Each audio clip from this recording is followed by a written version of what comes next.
አስኳል ደራሲ ሲድኒ ሸልደን፣ ተርጓሚ ፋንታውን ኃይሌ ዮሴፍ። አስኳል ማስተር ኦፍ ዘ ጌም፣ ተራኪ አማኑኤል አሻግሬ።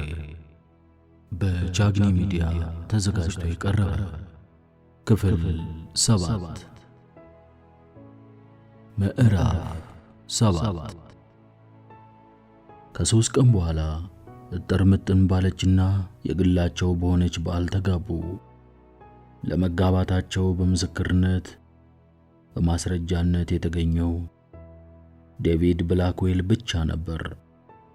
በሰርጋቸው ዕለት ጃሚ ባያሌ ፍላጎቶች፣ ምኞቶችና ትዝታዎች ተዋጠ። ጃሚ እስከ ዛሬ ኖረው በዘዴኛነቱ ሰዎችን እንደፈለገ ሲያግባባና ሲቆጣጠር ነበር። ዛሬ ራሱ በገመዱ ገባ። የተገላቢጦሽ ሆነበት። አጠገቡ የቆመችውን ማርጋሬትን በደንብ አስተዋላት። በኑሮዋ የተነሳ ተጎሳቁላ ነው እንጂ አሁንም ከቆንጆዎች መካከል የምትመደብ ናት። የቀድሞ ውበቷንና የፍቅር ስሜቷን ጠንቅቆ ያውቀዋል። ሆኖም ይህ ሁሉ ትዝታ ብቻ ነው። ከልብ የመነጨ የፍቅር ስሜትና ፍላጎት ከሌለ ዋጋ የለውም።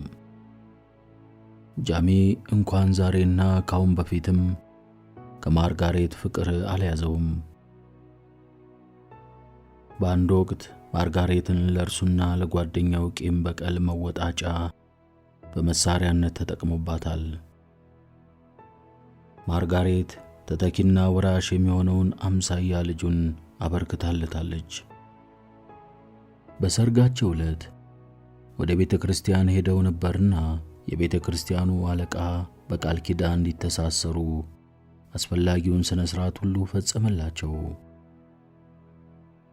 አለቃው ከእንግዲህ ባልና ሚስት ናችሁ፣ ሙሽራዋን ልትስማት ትችላለህ ሲሉት ጃሚ ጎንበሳልና የማርጋሬትን ጉንጭ ሳመ።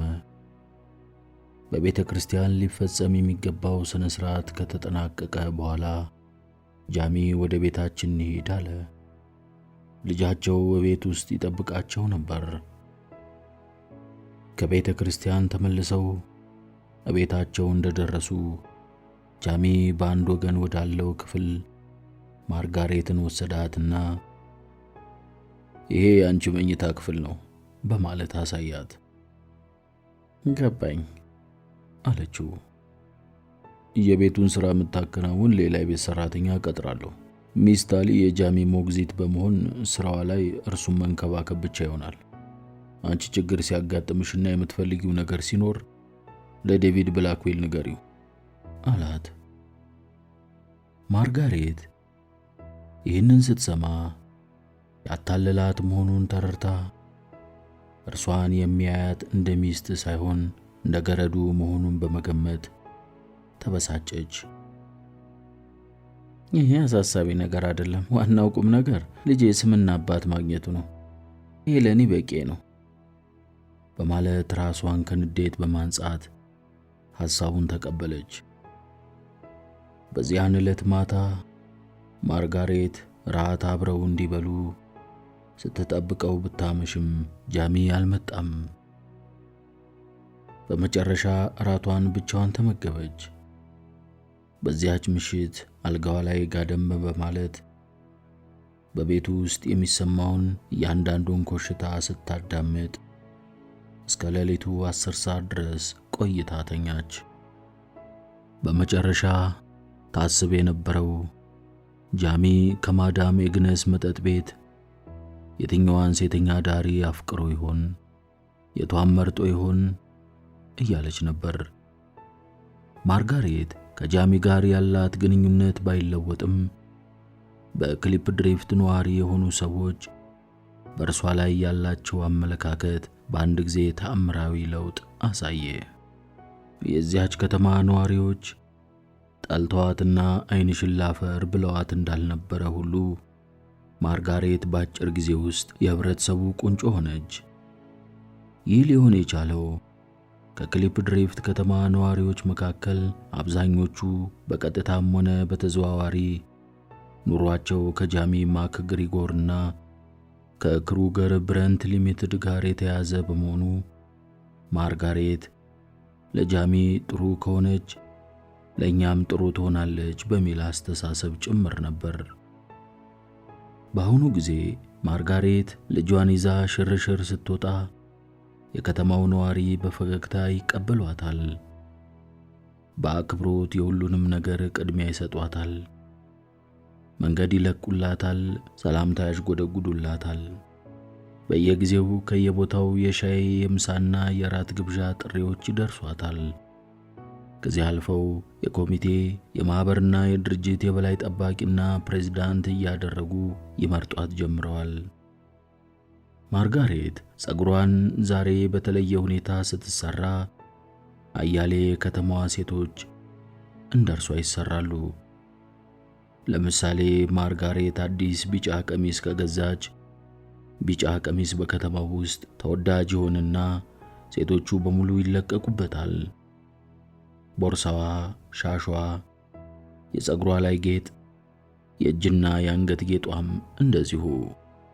ማርጋሬት ጠባይዋን ከከተማው ሕዝብ ጋር አመሳስላ እንዳመጣጣቸው እየተቀበለች በማስተናገድ ክብሯን ጠብቃ ረጋ ባልና ጨዋነት በተሞላበት ሁኔታ መኖር ጀመረች።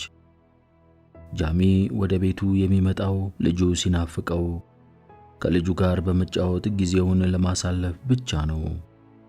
ማርጋሬትን በሚመለከት ግን በርቀት ሆኖ ትህትና እያሳያት በአክብሮት በመያዝ ይኖራል እንጂ ሌሎች ባልና ሚስቶች የሚያደርጉትን አይፈጽሙም። አንድ አምሳል ሆኑ እንጂ አንድ አካል አልሆኑም። በቁርስ ሰዓት እንኳን በሁለቱ መካከል ያለውን ልዩነት ሰራተኞቹ እንዳያውቁና እንዳይረበሹ በማሰብ ደስተኛ ሚስት መስላ ለመታየት ጥረት ታደርጋለች። ጃሚ ከቤቱ ወጥቶ ወደ ስራው ሲሄድ መኝታ ቤቷ ውስጥ ሮጣ ትገባና ከንዴትና ከጭንቀት የተነሳ በላብ ትጠመቃለች። ራሷን ትጠላለች። የሷ ክብር ምኑ ላይ ነው? መቼ ነው የምትደሰተው? ማርጋሬት ዛሬም ጃሚን ትወደዋለች። ጃሚን ምንጊዜም እወደዋለሁ፣ ስለሆነም እርሱም እኔን እንዲወደኝ እግዚአብሔር ይርዳኝ በማለት ጸለየች። ጃሚ የሥራ ጉብኝት ለማድረግ ለ3 ቀናት ያህል ወደ ኬፕታውን ሄዶ ነበር። ካረፈበት ሮያል ሆቴል ሲወጣ በራፉ ላይ የቆመው ሰው ሰረገላ ይፈልጋሉ ጌታዬ? አልፈልግም፣ በእግሬ እጓዛለሁ ሲለው በሰረገላ መጓዝ ይወዳሉ ብሎኝ ነበር ባንዳ አለው። ጃሚ ቆም ብሎ ሰውየውን አተኩሮ አየውና ባንዳ ብሎ ጠየቀው። አዎ ሚስተር ማክግሪጎር በማለት መለሰ ጋሪ ነጂው። ጃሚ ነገሩ ገባውና ጋሪው ላይ ወጣ። የሰረገላው ነጂ በጅራፍ ፈረሶቹን ሾጥ እያደረገ ሰረገላውን ሲነዳ ጃሚ ከኋላ ተቀምጦ ስለ ባንዳ ጠንካራነት፣ ስለ ቆራጥነት፣ ስለ ጀግንነትና ጓደኝነት ያስብ ነበር። ባለፉት 2 ዓመታት ባንዳን ለማግኘት ሲያስፈልገውና ሲፈልገው ነበር። ሆኖም አልተሳካለትም። በአሁኑ ጊዜ የህይወት ጓደኛውን ለመገናኘት በሰረገላው እየተጓዘ ነው። ለ15 ደቂቃ ያህል ከተጓዙ በኋላ ጃሚና ባንዳ ወደ ናሚብ የማዕድን ስፍራ ለመጓዝ እቅድ ያወጡባት መንደር ሲደርሱ ሰረገላው ቆመ። በዚያን ጊዜ ለህይወታችን ደንታ የሌለንና ብልሃት የጎደለን ወጣቶች ነበርን ሲል አሰበ ጃሚ። ጃሚ ከሰረገላው ወርዶ ወደ መጋዘኑ ሄደ። ባንዳ ሲጠብቀው ነበርና ተገናኙ። ባንዳ በሰውነቱ ላይ ምንም አይነት ለውጥ አይታይበትም። ከ2 ዓመት በፊት እንዳስቀመጠው ነው። ለውጥ ቢኖር ባንዳ ዛሬ ንጹህና ጥሩ ልብሶችን ለብሷል፣ ከረባት አስሯል። በያሉበት ቆመው እርስ በርሳቸው በዝምታ ሲተያዩ ቆይተው ተቃቅፈው ተሳሳሙ። ባለጸጋ ትመስላለህ አለው ጃሚ ፈገግ በማለት። ባንዳ ራሱን ነቀነቀና እቅዴን በተግባር ለመተርጎም ጥሬያለሁ። መጥፎ ያደረግኩ አልመሰለኝም። ውጤታማ ሆኛለሁና እንደተነጋገርነው የእርሻ ቦታ ገዛሁ፣ ሚስት አገባሁና 2 ልጆች ወለድኩ። በእርሻ ቦታዬ ላይ ስንዴ አመርታለሁ። በተጨማሪ ሰጎኖችን አረባለሁ። ሰጎን አለ ጃሚ። አዎ ሰጎኖችን፣ ላባቸው ብዙ ገንዘብ ያስገኘኛል ሲለው ጃሚ ቀበል አደረገና ከቤተሰቦች ጋር መገናኘት እፈልጋለሁ አለው። በዚህ ጊዜ ጃሚ ስኮትላንድ ያሉት የራሱ ቤተሰቦች ትዝ አሉት። በጣም ናፍቀውት ነበር። ከቤቱ ከወጣና ከቤተሰቦቹ ከተለየ 4 ዓመት እንደሞላው ተገነዘበ። አንተን ለማግኘት ብዙ ሞክሬ ነበር ሲለው ባንዳም በሥራ ብዛት ተወጥሬ ነበር ካለው በኋላ ወደ ጃሚ ጠጋልና እኔም አንተን አግኝቼ ላስጠነቅቀ የፈለግኩት ነገር ነበረኝ። በአንተ ላይ በቅርብ ቀን ችግር ሊፈጠር ነው አለው። ይህንን ሲለው ጃሚ ባንዳን ትኩር ብሎ በማየት ሁኔታውን ካጠናው በኋላ ምን አይነት ችግር ሲል ጠየቀው። የናሚብ የማዕድን ስፍራ ኃላፊ የሆነው ሃንስ ዚመርማን መጥፎ ሰው ከመሆኑ የተነሳ ሰራተኞቹ ሁሉ አይወዱትም።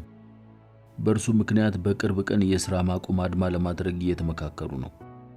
ሥራ አቋርጠው ሲወጡ ዘበኞችህ ይህንን ለማገድ ሲሞክሩ ብጥብጥ፣ ረብሻ መነሳቱ አይቀርም አለው። ጃሚ አይኑን ከባንዳ ፊት ላይ አልነቀለም። አንድ ቀን አጫውቼ ስለነበረው ስለ ጆን ቴንጎ ጃቫቡ ታስታውሰዋለህ በማለት ጠየቀው። ጃሚም አዎ እርሱ የፖለቲካ መሪ ነው፣ ስለ እርሱ የተጻፉትን አንብቤያለሁ።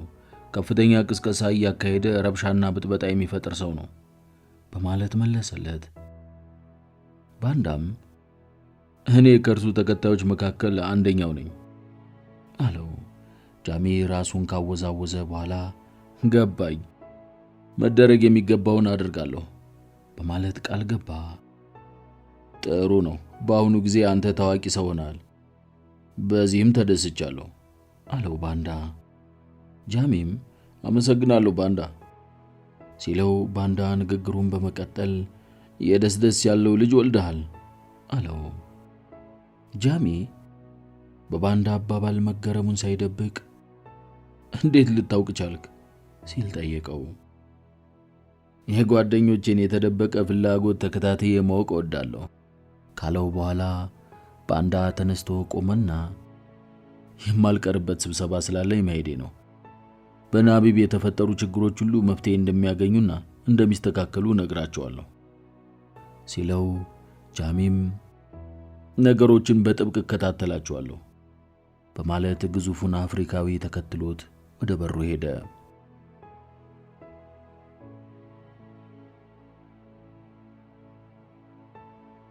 ጃሚ ወደ ክሊፕ ድሪፍት በተመለሰ ጊዜ ወጣት ዴቪድ ብላክዌልን ጠራውና በናቢብ የማዕድን ስፍራ ችግር ተፈጥሮ ነበር በማለት ጠየቀው።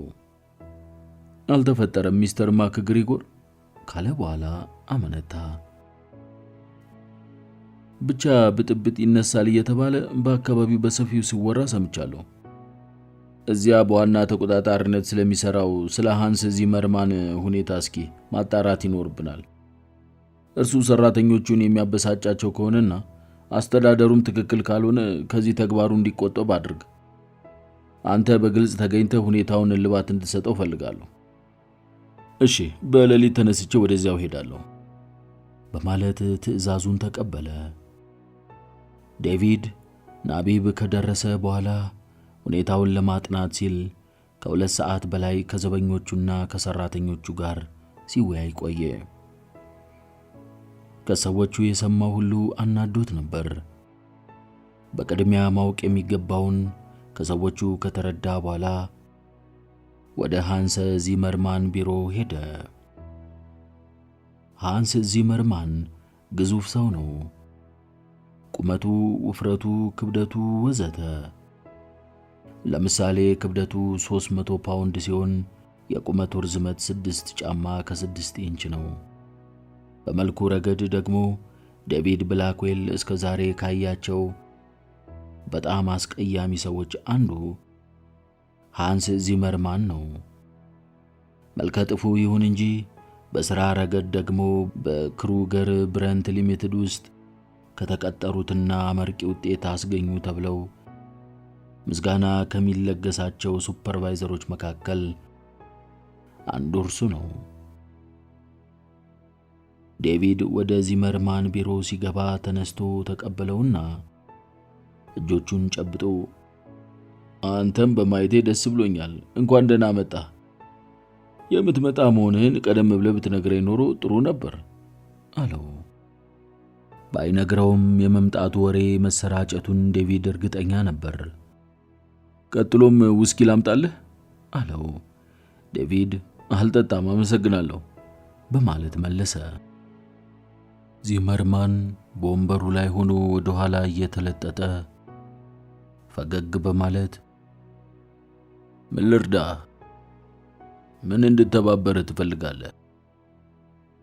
የምናመርተው ዕንቁ የኩባንያችንን ባለቤት ሊያረካ አልቻለም ይሆን በማለት ጠየቀው። ሁለቱም በናሚብ የሚመረተው የዕንቁ ምርት መጠን እጅግ በጣም ጥሩ እንደሆነ ያውቁታል። በኩባንያው ውስጥ ከማናቸውም በላይ ብዙ ሥራ የሚሰሩትና ብዙ ውጤት ያለው ተግባር የሚያከናውኑት የኔ ቃፊሮች ናቸው በማለት ዚመርማን ዘወትር ይኩራራል።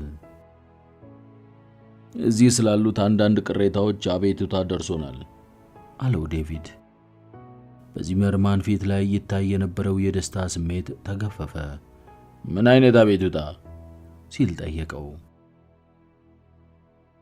እዚህ የሚገኙት ሰራተኞች በአስተዳደሩ ረገድ ከፍተኛ ችግር አለባቸው። እንዲሁም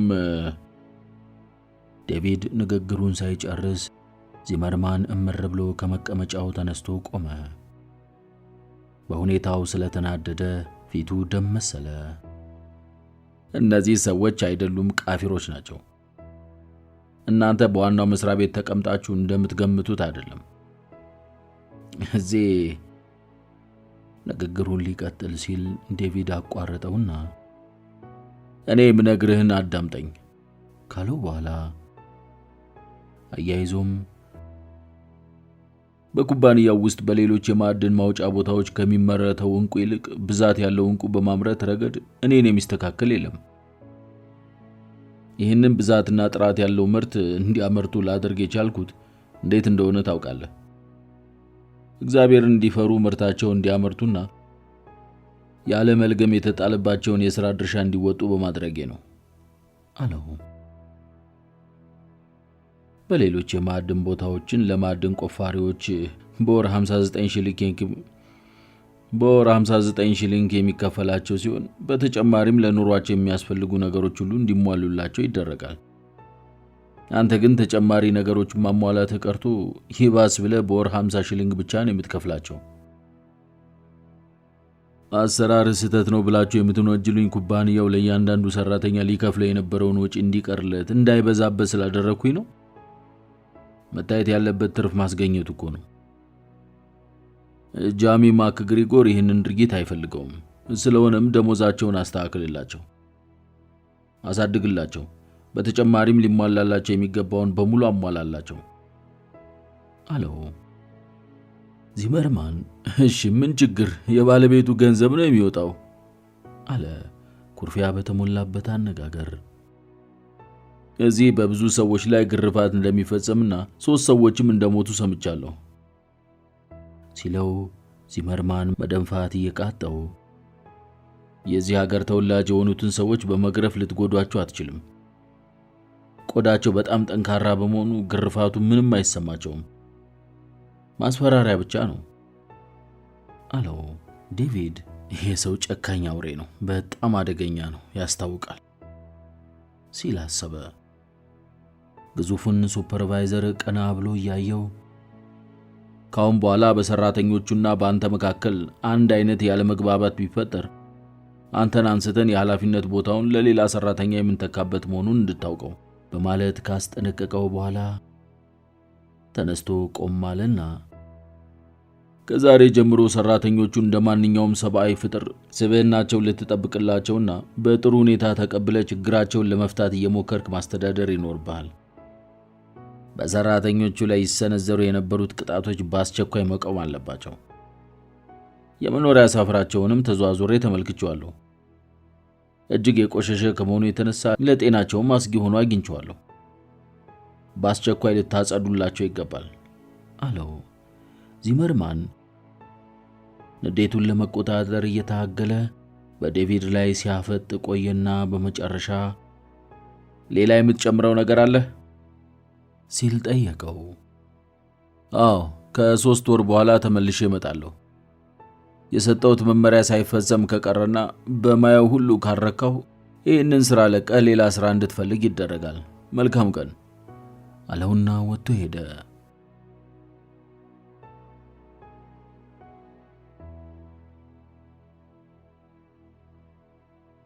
ሃንስ ዚመርማን በንዴት እየተቃጠለ ባለበት ቦታ ለረጅም ጊዜ ከቆመ በኋላ ቂሎች ሲል አሰበ። ዚመርማን በአባቱ የዶች ተወላጅ ሲሆን እናቱ ደቡብ አፍሪካዊት ናት።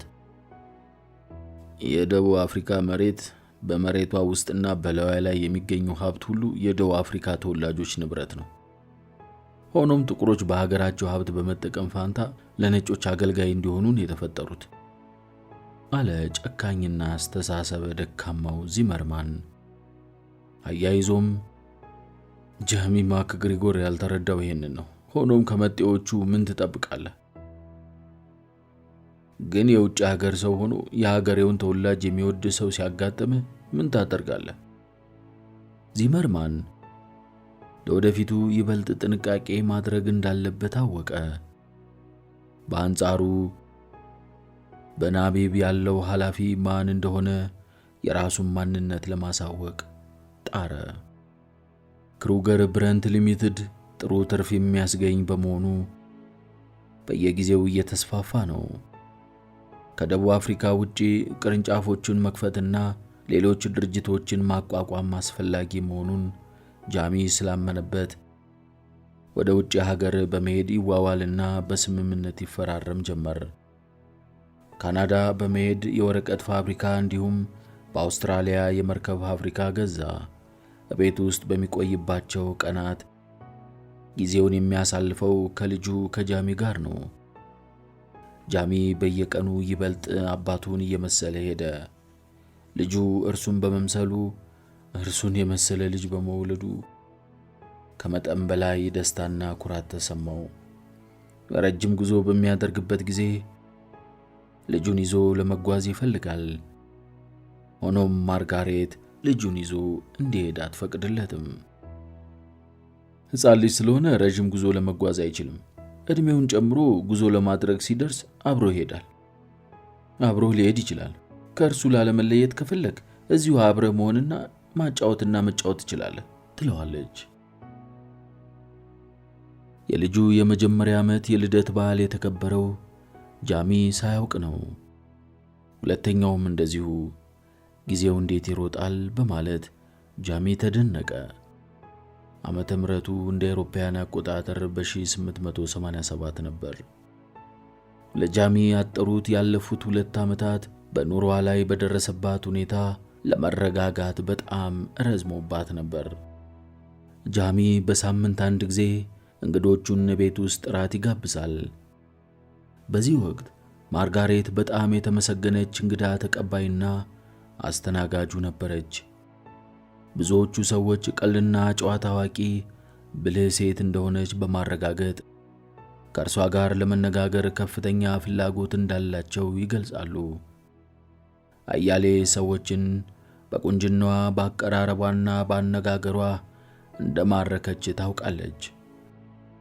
ሆኖም የጃሚ ማክግሪጎር ሚስት መሆኗን እያንዳንዱ ወደ ቤቷ ለግብዣ የመጣ ወንድ ስለሚያውቅ ለሌላ ነገር ቀርቦና ደፍሮ ያነጋገራትና የጠየቃት አንድም ሰው የለም።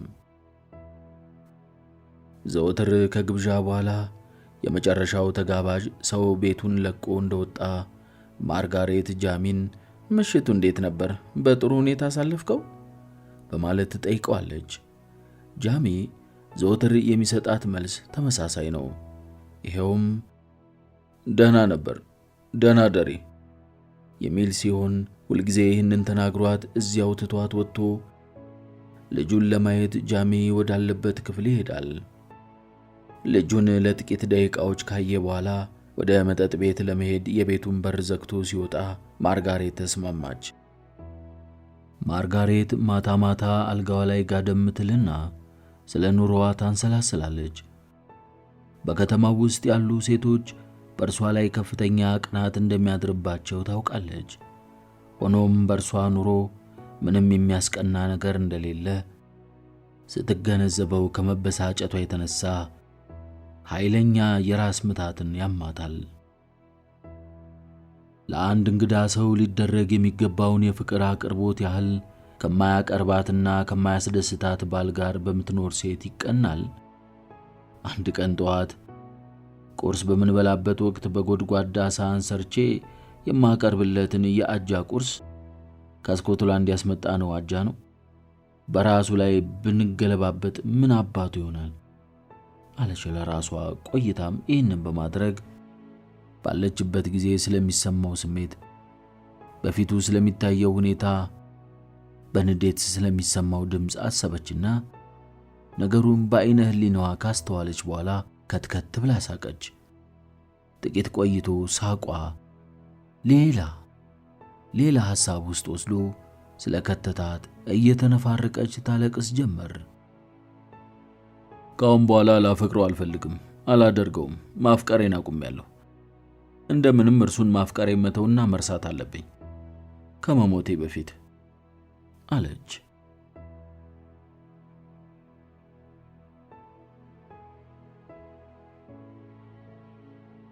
እስከ 890 ዓመተ ምህረት ድረስ ጃሚ ማክ ግሪጎር ለ7 ዓመት ያህል በክሊፕ ድሪፍት ኖሯል። ይህች ከተማ በየጊዜው የምታሳየው እድገትና መሻሻል ይህንን ያህል አይደለም። የማዕድን ቆፋሪዎች ከያቅጣጫው ሲመጡ ሞቅ ሞቅ ትላለች። ሰዎች ወደዚህች ከተማ በጋሪ በባቡርና በእግር በመጓዝ ይመጣሉ። ይዘው የሚመጡት አንዳችም ነገር የላቸውም። ቡትቶ ለብሰው ይገባሉ። ከዚያም ምግብ፣ መጠለያና ለማዕድን መቆፈሪያ የሚያገለግሉበትን መሳሪያዎች፣ መያያዣ፣ መጠለያና ለማዕድን መቆፈሪያ የሚያገለግሉ መሳሪያዎችን መግዣ የሚሆን ገንዘብ ይፈልጋሉ። በዚህ ረገድ ጃሚ ማክ ግሪጎር በአካባቢው ስላለ ሁሉንም ያሟላላቸዋል። በዚህ የተነሳ በብዙ ደርዘን ከሚቆጠሩ ዕንቁና ወርቅ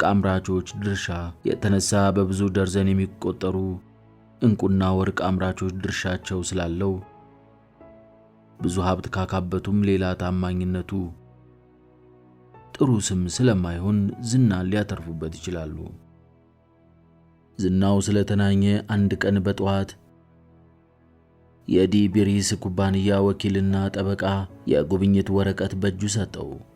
ዲ ቢሪስ በስሩ ብዙ የዕቃ ማውጫ ጉድጓዶችን የሚያስተዳድርና በኪምበርሊን የሚገኝ ታላቅ ኩባንያ ነው። ምን እንዳደርግልህ ትፈልጋለህ? በማለት ጃሚ ጥበቃውን ሲጠይቀው ወደ አንተ ተልኬ የመጣሁት ኩባንያውን ልሸጥልህ ስለፈለግን ይህንኑ ለመደራደር ነው። ዲበርሰን ሙሉ በሙሉ ልንሸጥልህ አስበናል። ምን ያህል ትገዛናለህ? ጃሚ ፈገግ አለና እናንተ ስንት እንደገዛችሁ ነው የምትፈልጉት? ንገረኝ አለው። ወጣቱ ዴቪድ ብላክዌል ለጃሚ ሥራ መቃናት በጣም ጠቃሚ ሰውና ታማኝ ረዳቱ ሆነ። ወጣቱ ዴቪድ ብላክዌል ለጃሚ ሥራ መቃናት በጣም ጠቃሚ ሰውና ታማኝ ረዳቱ ሆነ።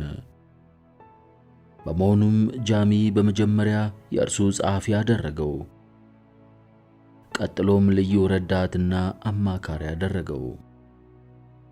በመጨረሻም የዴቪድ ዕድሜ 21 ዓመት ሲሞላው የኩባንያው ዋና ሥራ አስኪያጅ አድርጎ ሾመው። ለዴቪድ ብላክዌል ጃሚ ማክግሪጎር የአባቱ ምትክ ሁለተኛው አባቱ ነው። የዴቪድ አባት የልብ ድካም በሽታ ይዞት ይሰቃይ በነበረበት ጊዜ ሁኔታዎችን ያመቻቸለትና ጠቅላላ የሕክምናውን ወጪ የሸፈነለት ከዚያም አባቱ ሲሞት የቀብሩ ስነ ስርዓት በጥሩ ሁኔታ እንዲፈጸም ያደረገ ጃሚ ነው። ዴቪድ ለ5 ዓመታት ያህል በክሩገር ብረንት ሊሚትድ በሰራበት ጊዜ ባለው ጸባይና ሁኔታ ካሁን በፊት ከሚያውቃቸው መልካም ሰዎች ይበልጥ ጃሚን ያደንቃል። በጃሚና በማርጋሬት መካከል ያለውን ችግር በሚገባ ያውቃል። ሁለቱንም ለሚወዷቸውና በሁኔታው ከልብ ያዝናል፣ ይጸጸታል። ጉዳዩ እኔን አይመለከተኝም፣ የኔ ሥራ በምችለው ሁሉ ጃሚን መርዳትና ማገዝ ነው ይላል ለራሱ። የጃሚ ልጅ አሁን 5 ዓመት ሆኖታል። ጃሚም ጊዜውን ከልጁ ጋር ማሳለፉን ተያይዞታል። ለመጀመሪያ ጊዜ ወደ ማዕድን ስፍራ ይዞት ሄዶ ከተመለሰ በኋላ የጃሚ ልጅ አሁን 5 ዓመት ሆኖታል። ጃሚም ጊዜውን ከልጁ ጋር ማሳለፉን ተያይዞታል። ለመጀመሪያ ጊዜ ወደ ማዕድን ስፍራ ይዞት ሄዶ ከተመለሰ በኋላ ልጁ ለሳምንት ያህል ሌላውን በመተው ስለ ማዕድኑ ቦታና ስለ ጉዞ ሲያወራ ሰነበተ። አንድ ጊዜ ለሽርሽር ወጡና ካምፕ ሰርተው በድንኳን ውስጥ አረፉ። ጃሚ ማታ ማታ ስለ ከዋክብቶቹ ሁኔታ በተለይም በስኮትላንድ ሰማይ ላይ ያያቸው የነበሩትንና አሁን ወደ ደቡብ አፍሪካ ሰማይ ላይ ያሉትን ከዋክብቶች ልዩነታቸውን ለማወዳደር ይሞክራል። ከሚወደው ልጁ ጋር በመሆን ሞቃታማ በሆነው ምድር ላይ ተኝቶ ቀዝቃዛውን አየር እየተነፈሱ ጊዜያቸውን ማሳለፍ ለጃሚ ከፍተኛ ደስታ ሰጥቶታል። በሜዳ ላይ በተለይ በሽርሽር ቦታ ለመዝናናት የሚያገለግሉ አስፈላጊ መሳሪያዎችና ዕቃዎችን ስለሚይዙ ጃሚና ልጁ በየግላቸው በያዙት የመዝናኛ ዕቃዎች ሲጠቀሙና ሲደሰቱ አሉ። ድንጋያማ በሆነውና በበረሃ ሳር በተሞላው ሜዳ ላይ መጓዝም ሆነ መቀመጥ አደጋ ስለሚያስከትል ጥንቃቄ ማድረግን ይጠይቃል። ሌላውን ትተን ከበረሃው ሙቀትና ኃይለኛ ከሆነው ከአውሎ ነፋሱ በተጨማሪ መርዘኛ እባቦችና በዚያ የሚኖሩ የበረሃ አውሬዎች ሰውን ይተናኮላሉ። ጃሚና ልጁ ድንኳናቸውን በተከሉበት አካባቢ በአጋዘኖች መንጋ አደጋ ሊደርስባቸው ያመለጡት ለትንሽ ነው። አባትና ልጁ በድንኳናቸው በራፍ ላይ እንደተቀመጡ ጃሚ ከርቀት አውሎ ነፋስ ብዙ አቧራ ይዞ እነርሱ ወዳሉበት በመጓዝ ላይ መሆኑን ተመለከተ።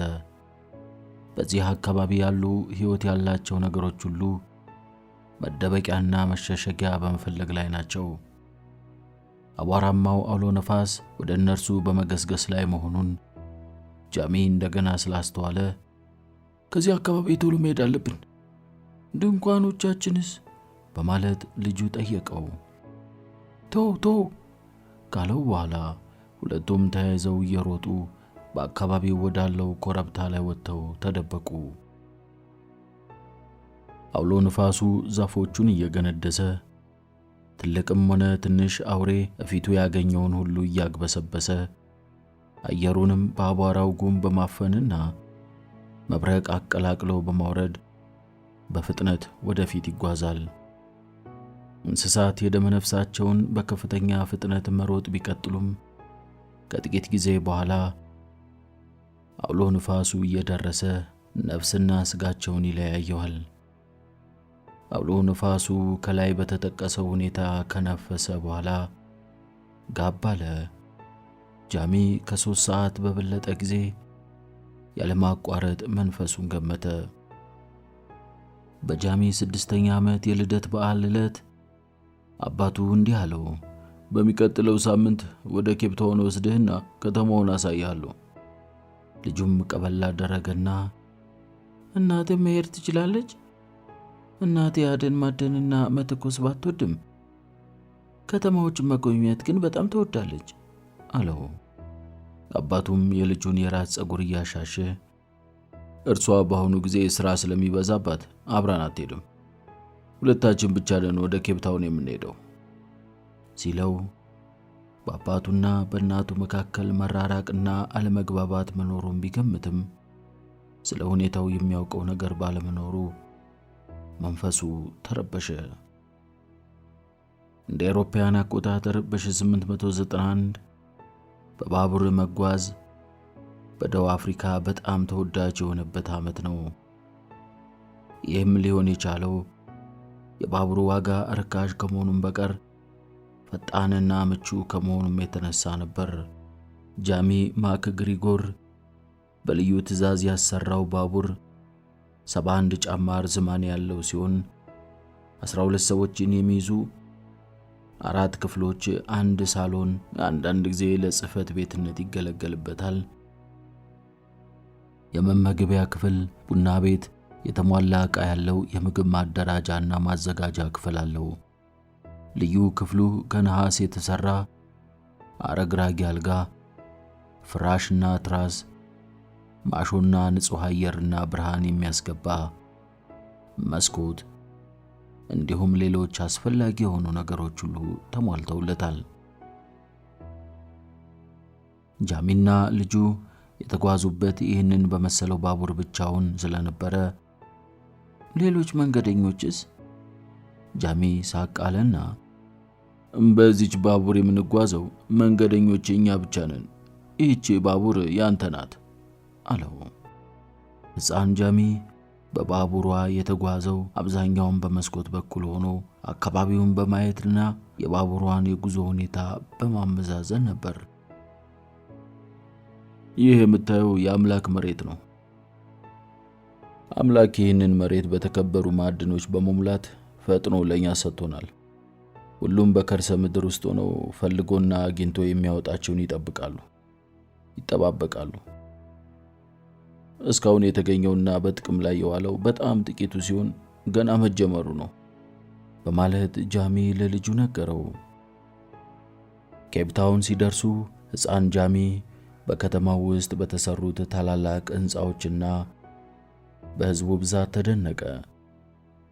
ጃሚ ልጁን ወደ ማክግሪጎር ንግድ መርከብ ድርጅት ወሰደውና በወደቡ የቆሙትን ቁጥራቸው ግማሽ ደርዘን የሆነ በመጫንና በማራገፍ ላይ የሚገኙት መርከቦችን እያመለከተው እንዲህ አለው። እነኚህ መርከቦች ታያቸዋለህ፣ በሙሉ የኛ ንብረቶች ናቸው። ሕፃኑ ወደ ክሊፕ ድሪፍት በተመለሱ ጊዜ ባየውና በሰማው ሁሉ በደስታ እየፈነደቀ ለእናቱ መንገር ጀመረ። እማማ፣ ጠቅላላ ከተማዋን አባባ ገዝቷታል። የአባባ ሀብት ነች። ብታይ በጣም ደስ ይልሻል፣ ትወጂዋለሽ። ቆይ በሚቀጥለው ጊዜ አንቺም ታየዋለሽ አላት። ማርጋሬት ልጇን ካቀፈችው በኋላ የሆዷን በሆዷ ይዛ እሺ የምወድህ ልጄ አለችው። ጃሚ አያሌ ምሽቶቹን የሚያሳልፈው ከቤት ውጪ ነው። የሚያመሸው ማዳም የግነስ ቤት እንደሆነ ማርጋሬት ታውቃለች። ማዳም የግነስ ቤት ውስጥ ከሚኖሩት ሴቶች ለአንዷ ቤት የገዛላት ስለሆነ በግል እየሄደ እንደሚጎበኛት ሰምታለች። ነገሩ እውነት ይሁን አይሁን ማርጋሬት ልታረጋግጥ የምትችልበት መንገድ የለም። ማንም ትሁን ማን ባሏን የቀማቻትን መግደል ትፈልጋለች። ማርጋሬት አእምሮዋን ከብስጭት ለማዳን በማሰብ በከተማው ውስጥ በሚከናወኑ ተግባሮች ከህብረተሰቡ ጋር ተሳታፊ ለመሆን ወሰነች። የገቢ ማስገኛ ዘዴዎችን በመፍጠር አዲስ ቤተ ክርስቲያን ለማሰራት አቅዳ ተሳካላት። እንዲሁም ከፍተኛ እርዳታ የሚያስፈልጋቸውን የማዕድን ቆፋሪዎች ልጆችና ቤተሰቦች የሚረዱበት ድርጅት ለማቋቋም እኮ የገቢ ማስገኛ ዘዴዎችን በመፍጠር አዲስ ቤተ ክርስቲያን ለማሰራት አቅዳ ተሳካላት። እንዲሁም ከፍተኛ እርዳታ የሚያስፈልጋቸውን የማዕድን ቆፋሪዎች ልጆችና ቤተሰቦች የሚረዱበት ድርጅት ለማቋቋም ድርሻዋን መወጣቱን ተያይዘዋለች። በማዕድን ፍለጋ ሥራ ላይ ተሰማርተው ሆኖም በአጋጣሚ ምክንያት ውጤታማ ሳይሆኑ የቀሩትን ተስፋ የቆረጡትንና ገንዘብ የሌላቸው ሰዎችን ከጃሚ ባቡሮች መካከል አንዱ ወደ ኬፕታውን ያለምንም ክፍያ በነፃ በማመላለስ እንዲረዳ ጃሚን ለመጠየቅ ወሰነች። ቢሮው በመሄድ ጃሚን ጉዳዩን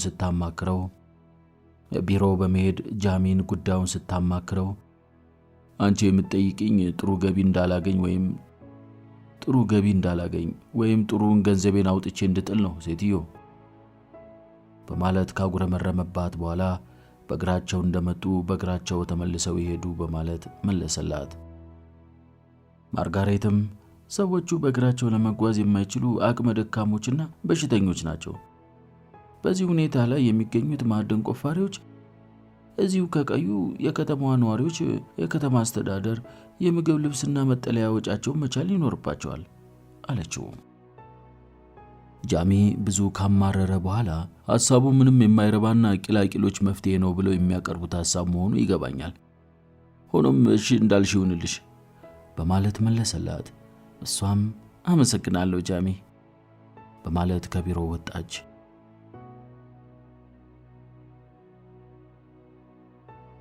ማርጋሬት ከቢሮው ወጥታ ስትሄድ በመስኮት ሆኖ ያስተውላት ነበር። ጃሚ በበኩሉ ገሸሽ ያደረጋት ቢሆንም ማርጋሬት ለኔ ባትሆን ለሌላ ሰው እኮ ጥሩ ሚስት መሆን ትችላለች በማለት አሰበ። ጃሚ መኖሪያ ቤት የገዛላት ማዳም ኤግነስ ቡና ቤት ውስጥ ያገኛትና በጣም ቆንጆ የሆነችው ሴት ስሟ ማጊ ይባላል። ካሁን በፊት ማዳም ኤግነስ ማርጋሬትን እቤቷ ጋብዛት በነበረበት ወቅት ማዳም ኤግነስና ማጊ ማርጋሬትን መሃል አድርገዋት ግራና ቀኝ ተቀምጠው ነበር። ካሁን በፊት ጃሚ ማርጋሬትን በቁልምጫ ሲጠራት የሚጠራት ማጊ ነበር። ዛሬ ይህ መጠሪያ ለቡና ቤት ፍቅረኛው ሆኗል። ጃሚ በሴተኛ ዳሪዋ ፍቅር ስለከነፈ ማጊ የሚለው ስም መጠሪያ መሆን የሚገባው ለሚስቱ ለማርጋሬት ሳይሆን ለቅምጤ ነው ይላል። ምክንያቱንም ሲደረድር እድሜዋ 21 ዓመት ነው። ጸጉሯ ደም ግባቷ፣ የመልኳ ጥራት፣ የአቋሟ ሁኔታ፣ የባቷ የጡቶቿ አለንጋነት፣ የጣቶቿ አለንጋነት በማለት ከሚስቱ መብለጧን እየገለጠ ለወዳጁ ሽንጡን ገትሮ ይከራከርላታል።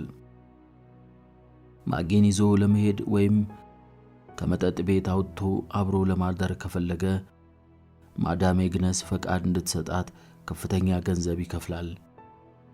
ለማጊም በርካታ ገንዘብ መለገስ ከግዴታዎቹ አንዱ ነው። ወደ ቅምጡ ቤት ሲሄድ ሰዎች እንዳያዩትና አደጋ እንዳያጋጥመው ሲል ከፍተኛ ጥንቃቄ ያደርጋል። አዘውትሮ የሚሄደው ማታ ማታ ነው። ይህም በመሆኑ ሰዎች አያዩኝም የሚል እምነት ነበረው። አያሌ ሰዎች ግን በሚስቱ ላይ የሚፈጸመውን በተከታታይ አስተውለውለታል። ያም ሆኖ ከከተማው ነዋሪዎች መካከል አንዳቸውም እንኳን በነገሩ ላይ አስተያየት አልሰጡም። ክሊፕ ድሪፍት የጃሚ ማክ ግሪጎር ከተማ በመሆኗ የፈለገውን ነገር በፈለገው ጊዜና ቦታ መፈጸም ይችላል።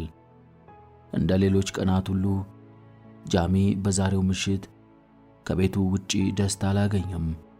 ስለሆነም ወደ ቤት ሄደ። ማርጋሬት በጥሩ ሁኔታ ላይ አልነበረችም። ፒጃማዋን እንደለበሰች ትልቁ አልጋዋ ላይ ዟ ብላ ተኝታለች። እኔ እዚህ ቤት ውስጥ ተዘግቶ መቀመጥ እጅግ አድርጎ አንገሽግሾኛል። ልክ እንደ ባሪያ ወይንም እንደ ሌላው ቢቀር ማዳም ኤግነስ ቤት አንዳንድ ነገሮች ይከናወናሉ። በዚህ አንድ ገይ ለምን ይዘኸኝ አትሄድም? በማለት ቁጣና ኩርፊያ የተቀላቀለው ጥያቄ አቀረበችለት። ይህንን በሚመለከት ማስረድቼሻለሁ ማጊ፣ አልችልም ሲላት ካልጋው ዘላ በመውረድ ባልበገር ባይነት ፒጃማዋ እንደተከፈተ እፊቱ ቆመች። የፈረስ ፍግ በማለት ሰደበችው። ልጅህን በየቦታው ይዘው ትጓዛለህ። እኔ ላንተ የልጅህን ያህል ጥሩ አይደለሁም። አንተ እኔን ከልጅህ አሳንሰ ነው የምታየኝ አለችው። አይደለም አለና በድንገት መናገሩን አቁሞ ሲያስብ ቆየና አንቺ ከልጄ የምታንሺ አይደለሽም አላትና መጠጥ ወዳለበት ክፍል በመሄድ ብራንዲ ቀርቶ ራሱን መጋበዝ ጀመረ። ደጋገመ። አራተኛ ብርጭቆውን ጨለጠ። ያለ ወትሮ ብዙ ብራንዲ ጠጣ። ጃሚ ማርጋሬት መኝታ ቤት ተመልሶ ሲሄድ ለኔ የምትሰጠኝ ዝቅተኛ ግምት ነው፣ ምንም አልመስልም በማለት ጮኸችበትና ትልቅ ሞራል ያስፈልጋል የስኮች ሰው አለችውና የፌዝ ሳቅ ሳቀች። ስኮች አይደለም ስኮት እንጂ። እባክህ ስለ ክርስቶስ ስትል ካሁን በኋላ እኔን መንቀፍ አቁም። እኔ የምሰራው የማደርገው አይጥምም። ማን አንተ አባቴ ሆንክ መሰለ ስትለው ንግግሯ ጃሚን አንገሸገሸው። ነገ ወደ ማዳሜ ግነስ ቤት ልትሄጂ ትችያለሽ፣ እንደውም ትመጪ ነገር ነገ ወደ ማዳሜ ግነስ ቤት ልትሄጂ ትችያለሽ፣ እንደምትመጭም ነግራታለሁ አላትና ባርኔጣውን አንስቶ ለመውጣት ወደ በሩ አመራ። አንተ ጉረኛ እንዲሁ ጥለኸኝ መሄድ አትችልም አለችና በቁጣ እየተራመደች ተከተለችው። ጃሚ በሩ ላይ በመቆም እሄዳለሁ ካለ በኋላ በመጠጡ ኃይል እየተገፋፋ በጨለማ ወጥቶ ቅምጡ ዘንድ ሄደ። እርግጠኛ አይደለም እንጂ ከአራት መለኪያ በላይ ሳይጠጣ አልቀረም።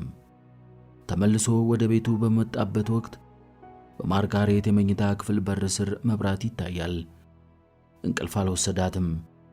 ጃሚ ማርጋሬት ስስ ፒጃማ ለብሳ ወይንም ምንም ሳትለብስ ተኝታ ይሆናል በማለት ያስብ ጀመር። ሐሳቡ በቤቱ ውስጥ ብቻ ሳይወሰን ከጥቂት ዓመታት በፊት ወደ ነበረው ሁኔታ ገሰገሰና ማርጋሬትን ለመጀመሪያ ጊዜ ይዟት የወጣበትን ወቅት ሁኔታ በሐሳብ መቃኘት ጀመረ። ሐሳቡ በቤቱ ውስጥ ብቻ ሳይወሰን ከጥቂት ዓመታት በፊት ወደ ነበረው ሁኔታ ገሰገሰና ማርጋሬትን ለመጀመሪያ ጊዜ ይዟት የወጣበትን ወቅትና ሁኔታ በሐሳቡ መቃኘት ጀመረ። በወጣትነት ዕድሜዋ ያውም ከነድንግልናዋ ይዟት ወደ ኦሬንጅ ወንዝ የተጓዘውና ከዚያም በለመለሙ ሳር ላይ ጥቅጥቅ ባለው ደን ውስጥና በተለይም በትልቁ ዛፍ ስር በመተኛት አግባብቶ አባብሎ እወድሻለሁ፣ አገባሻለሁ፣ እኔ ያንቺ አንቺ የኔ ነሽ ብሎ የፈጸመባት ሁሉ ትዝ አለው። የጠጣው አልኮል በማርጋሬት ላይ ካሁን በፊት የነበረውን ጥላቻና የፈጸመውን ድርጊት ጎፈሎት ድፍረት ስለሰጠው የማርጋሬትን መኝታ ቤት ከፍቶ ገባ። አልጋዋ ላይ ሆና መጽሐፍ ታነብ ነበር። ቀና ብላ በመገረም አስተዋለችውና ጃሚ ምን ችግር ተፈጠረ ስትል ጠየቀችው። ሚስቴን ለመጎብኘት ወስኛለሁ አልችልም አላት። ስካሩ ስላለቀቀው የሚናገራቸውን ቃላቶች ግማሾችን ይውጣቸዋል። የለበሰችው ፒጃማ ስስ ስለሆነ ጃሚ ጡቶቿንና የሰውነት ቅርጿን በቀላሉ ማስተዋል ስለቻለ አምላክ በጣም አስደሳችና የሚያጓጓ ሰውነት ነው ያላት ካለ በኋላ ልብሱን ማውላለቅ ጀመረ። ማርጋሬት ያንን ዕለት በደስታ አሳለፈች። ገላዋንና ጸጉሯን ከታጠበች በኋላ በልዩ ሁኔታ ሰራችው። ከዛም ጃሚን ሊያስደስትና ሊማርክ የሚችል ልብስ ይህ ነው አይደለም በማለት ብቻዋን ስትመርጥ ዋለች። ምግብ የምታዘጋጀዋን ሰራተኛዋ ዘወር እንድትል አደረገቻትና ጃሚ ይበልጥ መመገብ የሚወዳቸውን ምግቦች ራሷ አዘጋጀች። የመመገቢያውን ክፍል ማለትም ጠረጴዛውን፣ የወንበሮቹን አቀማመጥ፣ የጠረጴዛ ልብሶቹን፣ ሻማዎቹን፣ አበባውንና የወለሉን ምንጣፍ ተጨንቃና ተጠባ እርሷን ሊያረካት እስኪችል ድረስ ስታሰናዳዋለች። ዕለቱ አስደሳች እንደሆነላት ሁሉ ምሽቱም ለጃሚ ለእርሱ አስደሳች እንዲሆን የተቻላትን ሁሉ አዘጋጅታለች። ሆኖም ምሽቱ እንደ እርሷ ፍላጎት ሳይሆን ቀረ። ጃሚ ለራት አልመጣም። ይባስ ብሎም ጠዋት እንደወጣ በዚያው አደረ። ማርጋሬት እስከ ሌሊቱ 9 ሰዓት ድረስ ቤተ መጻሕፍቱ ውስጥ ተቀምጣ ስትጠብቀው ቆይታ ብቻዋን አልጋዋ ላይ ወጥታለች አለው። ከቤት በወጣ በሁለተኛው ቀን ማታ ወደ ቤቱ መጣና ትህትና በተሞላበት ሁኔታ ማርጋሬትን ሰላም ብሎ ወደ ልጁ መኝታ ቤት ሄደ። ማርጋሬት ባለችበት ፍዝዝ ብላ በመቆም ግራ በተጋባ ሁኔታ ስትመለከተው ቆየች። በዝግታ ዘወር አለችና በመስታወት መልኳን ተመለከተች። ከመስታወቱ ወዲያው ልትገነዘብ የቻለችው እንደ ዛሬ ቆንጆ ሆኖና አምሮባት እንደማያውቅ ነው። ዓይኗን ልታምነው አልቻለችም። ተጠጋችና እንደገና እየተዘዋወረችና ትኩር እያለች ለማረጋገጥ ሞከረች።